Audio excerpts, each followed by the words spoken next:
Orang-orang terus bertanya, jika Tiongkok dan Rusia setara, mengapa setiap kesepakatan justru membuat Moskwa makin lemah, kecil, dan bergantung? Disitulah cerita dimulai, pada kesenjangan yang tidak nyaman antara citra yang dijual Putin dan kenyataan yang terjadi di balik pintu tertutup. Sekilas tampak seperti kemitraan berani untuk menantang Barat, namun jika dicermati, keseimbangannya cepat berubah. Satu pihak yang menentukan syarat, menetapkan harga, dan pergi dengan keunggulan. Sementara pihak lainnya terus mengalah sambil tersenyum di depan kamera. Ini bukan pengkhianatan terbuka, tapi lebih halus dan jauh lebih berbahaya. Tiongkok memainkan permainan jangka panjang saat Rusia kehilangan kekuasaan, uang, dan opsi. Ada satu detail yang dibahas yang membalikkan kemitraan tanpa batas. Setelah Anda melihatnya, aliansi itu tampak lebih seperti transfer kendali diam-diam daripada kekuatan. Untuk tahu kenapa hubungan ini mulai renggang, Anda perlu melihat dasarnya sejak awal.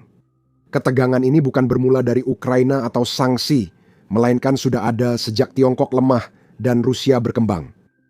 Pada abad ke-19 dinasti Qing yang melemah menandatangani perjanjian menyerahkan wilayah luas kepada Kekaisaran Rusia.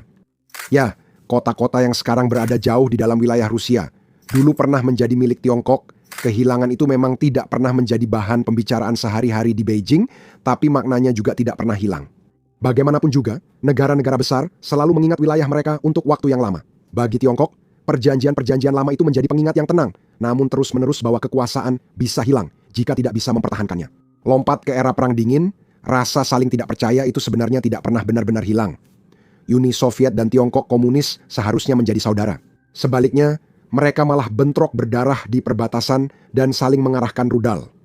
Ideologi yang sama tak menghapus kecurigaan. Sebaliknya, setiap bentrokan, setiap parade, setiap perhitungan strategis mengingatkan kedua pihak bahwa kemitraan mereka rapuh. Ketika Uni Soviet akhirnya runtuh, jalan Rusia dan Tiongkok semakin berpisah.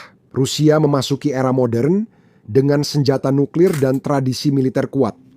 Namun ekonominya tak pernah benar-benar pulih. Tiongkok di sisi lain membangun pabrik, pelabuhan, dan jaringan perdagangan yang membentang ke seluruh dunia. Satu negara belajar menjual bahan mentah, sementara lainnya menjual berbagai hal dan meraup miliaran. Ketidakseimbangan ini sudah ada sebelum Ukraina.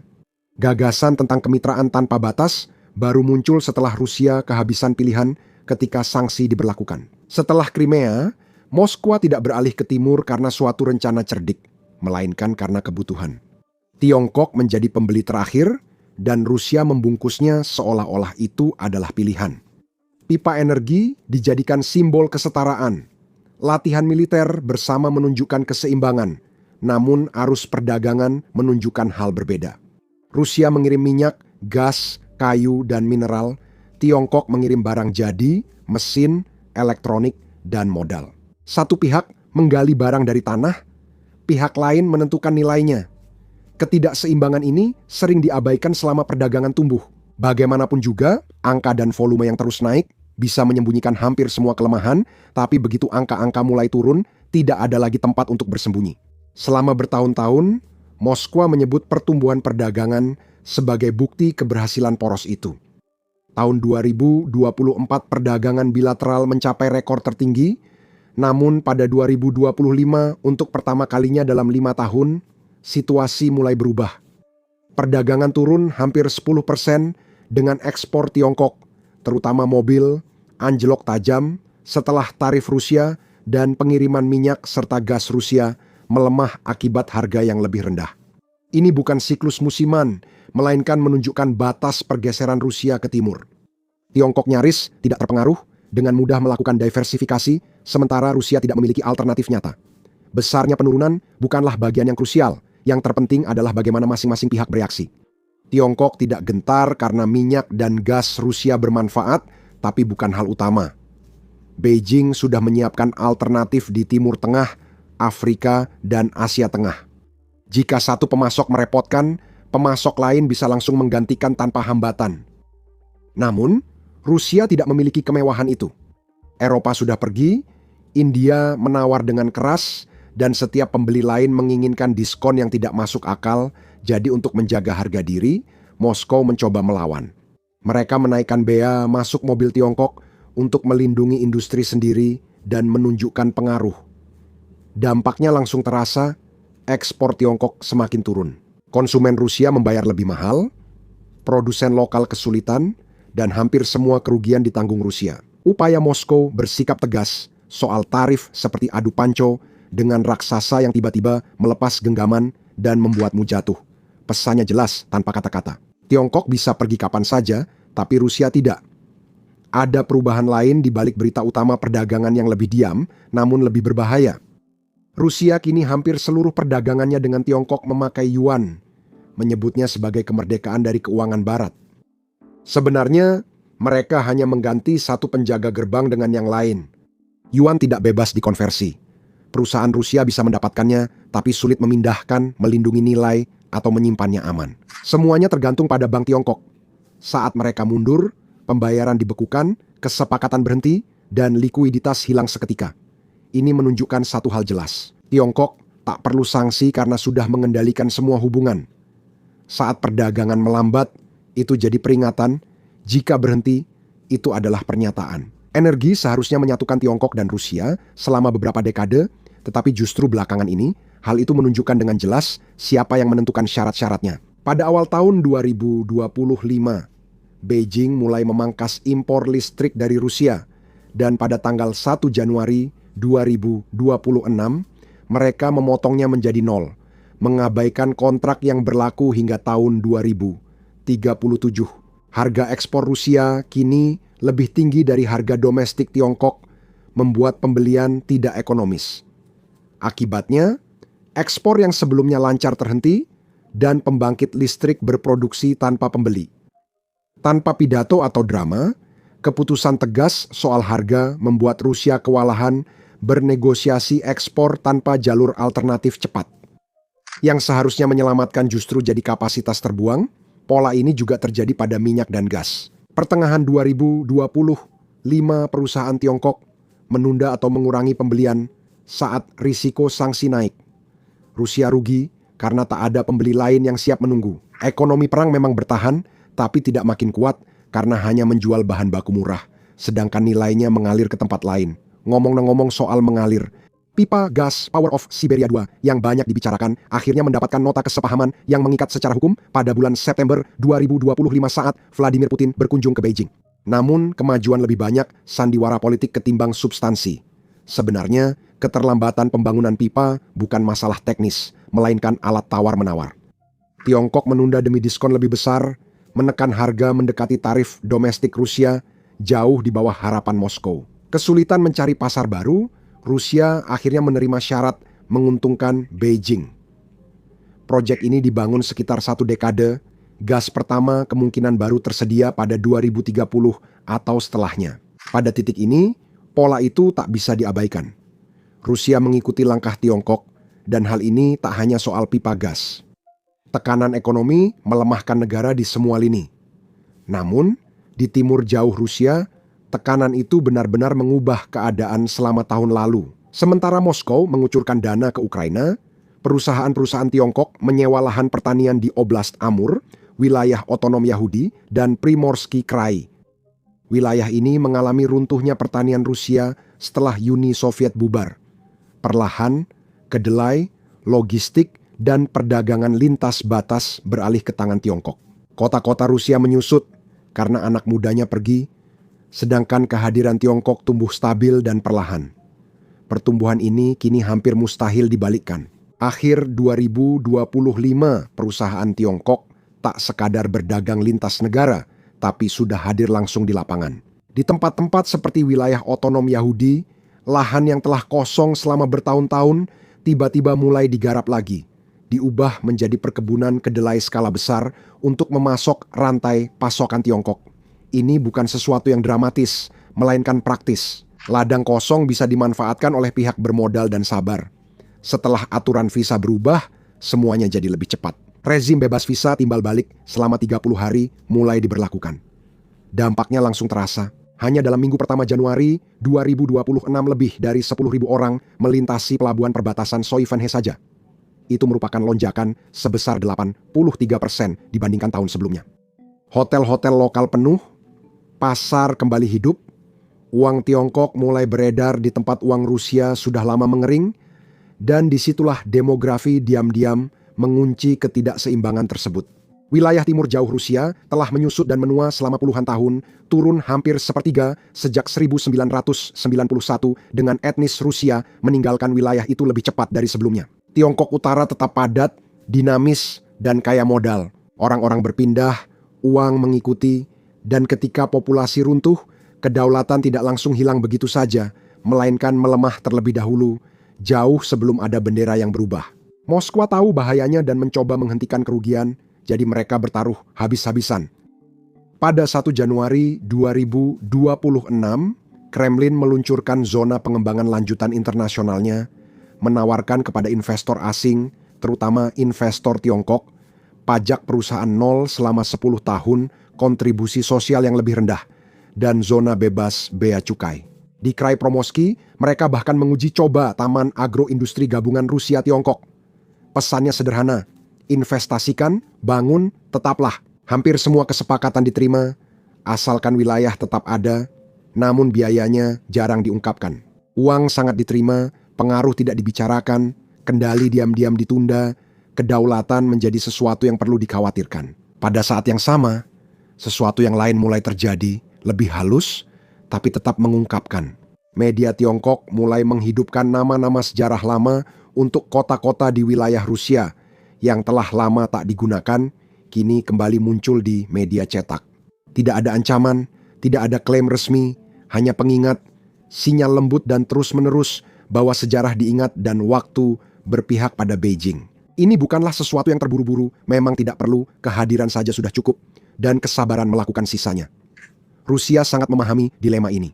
Tanpa dana Tiongkok, wilayah ini tetap kosong, kota menyusut, pekerjaan hilang, dan anak muda pergi. Namun, menerima dana tersebut juga punya biaya yang sulit diukur. Kedaulatan tidak hilang dalam semalam, ia menipis, perlahan-lahan menghilang sedikit demi sedikit. Pertama, aturan menjadi lebih fleksibel, lalu perbatasan mulai melunak. Tak lama kemudian, pengaruh pun mengikuti. Disitulah kebijakan bebas visa diam-diam mengubah segalanya. Secara teori, ini tampak tidak berbahaya. Hanya dorongan singkat bagi hotel, restoran, dan kota perbatasan yang sedang kesulitan dan butuh solusi. Kebijakan itu justru memperlebar celah yang ada. Pengusaha Tiongkok membawa modal yang tak lagi dimiliki warga Rusia, sehingga bisa membeli, menyewa, dan berinvestasi di tempat yang tak terjangkau orang lain. Kepemilikan berpindah secara bertahap, hampir tak terlihat. Hotel-hotel berganti pemilik, lalu gudang-gudang, kemudian pertanian, pusat transportasi, bengkel perbaikan, dan pusat logistik. Segala sesuatu tidak terjadi tiba-tiba, setiap transaksi perlahan menciptakan keseimbangan. Pekerjaan ikut berpindah, kepemilikan, rantai pasokan mengikuti modal, dan kehidupan sehari-hari mulai bergantung pada bisnis milik Tiongkok. Pengaruh pun mengikuti kedua keputusan itu. Aliran yang dulu melewati Moskow kini tergantung siapa yang menguasai uang di lapangan. Ini bukan invasi, tanpa bendera dikibarkan atau tentara melintasi perbatasan, melainkan pengikisan. Setiap tahun, Moskow makin kehilangan pengaruh di wilayahnya, sementara Beijing makin mudah mendapatkan keinginannya tanpa banyak usaha. Sanksi mendorong Rusia membuka pintu yang tak pernah benar-benar tertutup. Rusia mengajak Tiongkok ke Kutub Utara. Apa yang terjadi selanjutnya memang berlangsung diam-diam, tapi berdampak besar. Pelabuhan, jalur pelayaran, dan proyek liquefied natural gas seperti Yamal dan Arctic Liquefied Natural Gas 2 terus berjalan dengan pembiayaan dan keterlibatan dari Tiongkok. Kapal kelas S pun menyusul. Pada tahun 2025, operator Tiongkok mencetak rekor perjalanan kontainer melintasi jalur Laut Utara. Beijing kemudian menyebut diri sebagai kekuatan dekat Kutub Utara yang dulunya halaman belakang. Rusia tanpa pesaing kini jadi kawasan bersama dan strategis. Begitu sesuatu dilepas, jarang diambil kembali. Menariknya, meski sering dibahas kemitraan, aliansi militer nyata tak pernah disebut. Meski ada pembicaraan soal tanpa batas, tak pernah ada fakta pertahanan bersama atau janji bertempur jika Rusia makin terdesak. Ya, memang ada latihan bersama, Lebih dari 117 sejak tahun 2019, termasuk latihan kapal selam dan rudal. Itu memang terlihat mengesankan di atas kertas, tapi semuanya diatur dengan hati-hati dan sangat dibatasi. Tiongkok tidak pernah mengaitkan keamanannya dengan kelangsungan hidup Rusia. Pihak setara berbagi risiko, pelindung tidak. Beijing mengamati, belajar, dan menjaga kebebasan bergeraknya, selalu muncul saat menguntungkan, tapi menghilang saat bahaya datang, sikap penguasa sejati. Hubungan antara Tiongkok dan Rusia ini benar-benar terlihat jelas ketika Anda memikirkan tentang kebocoran itu. Pada akhir tahun 2023, sebuah penilaian rahasia dari Federalnaya Sluzhba Bezopasnosti mulai beredar di dalam Moskow. Dokumen itu seharusnya tidak pernah keluar dari ruangan, namun tetap saja bocor, dan bahasanya mengejutkan orang-orang yang membacanya di dalam isinya. Tiongkok tidak digambarkan sebagai mitra, melainkan digambarkan sebagai musuh. Itu menandakan Rusia benar-benar memahami hubungan itu.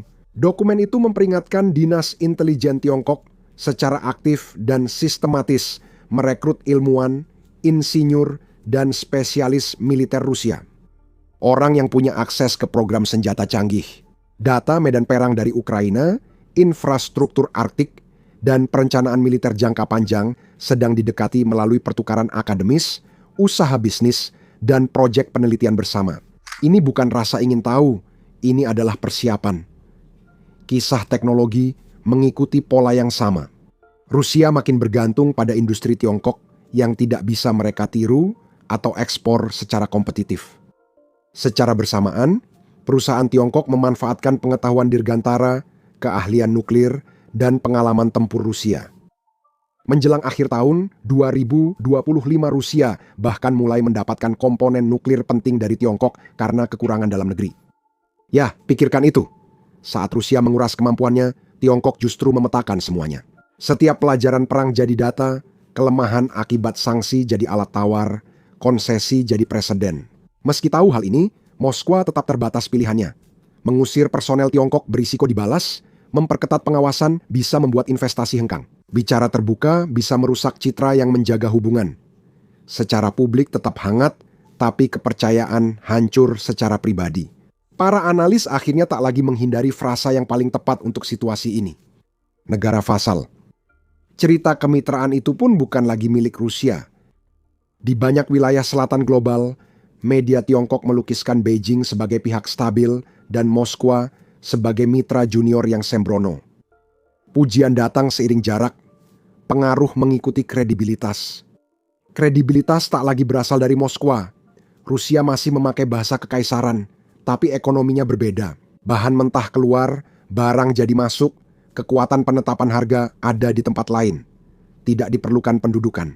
Perdagangan mengikuti persetujuan Beijing, harga energi ditentukan pembeli Tiongkok, dan penggunaan mata uang berubah. Akses teknologi juga tergantung toleransi risiko pihak lain. Pada titik itu, melarikan diri tak lagi realistis. Pipa, sistem pembayaran, rantai pasokan, dan penyelesaian transaksi menjadi biayanya. Mengubah arah butuh puluhan tahun. Tiongkok bisa menunggu, Rusia tidak bisa.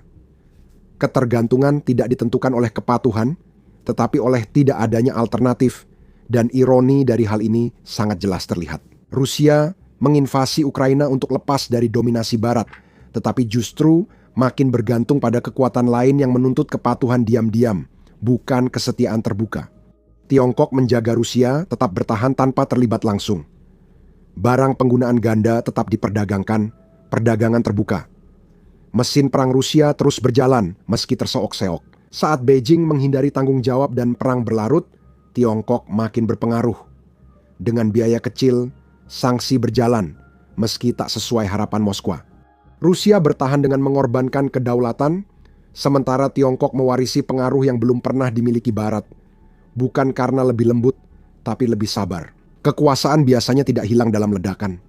Kekuasaan menghilang sedikit demi sedikit lewat satu kontrak, satu diskon, satu konsesi pada satu waktu. Rusia tidak kehilangan kedaulatan secara dramatis, melainkan perlahan menyerahkan sebagian di bawah tekanan, terputus dari pasar Barat.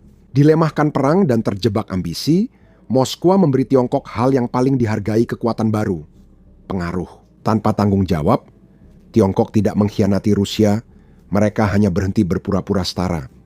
Banyak analis kini terbuka menyatakan Rusia bukan mitra, melainkan bawahan atau bahkan fasal.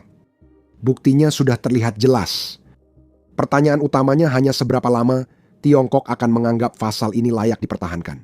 Dan salah satu kendala membuat video seperti ini adalah menampilkan banyak serangan drone meski tidak ada manusia atau tentara Rusia yang terluka dalam video.